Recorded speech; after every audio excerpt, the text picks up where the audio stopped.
खाली पट्टी आहे बघा, पट्टीचा वापर करा.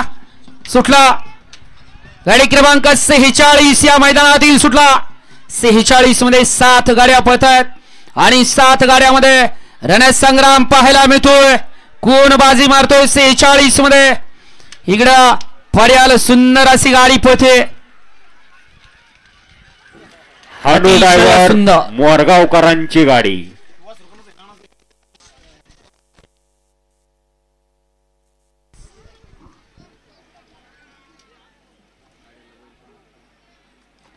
गाडी क्रमांक 46 चा निघाले तास क्रमांक 5 वरती धावलेली गाडी पीरसाहेब प्रसन्न स्वराज भैया पिंटू सेठ मोडक वडकी पुणे या गाडीचा 1 नंबर आला. विजेता बैलगाडी मालकाचं त्यावरती बसणाऱ्या मोरगावच्या हनुचं हार्दिक अभिनंदन. सुंदर अशी गाडी पाली. सरपंच किरवा सेठ मोडक स्वराज संदीप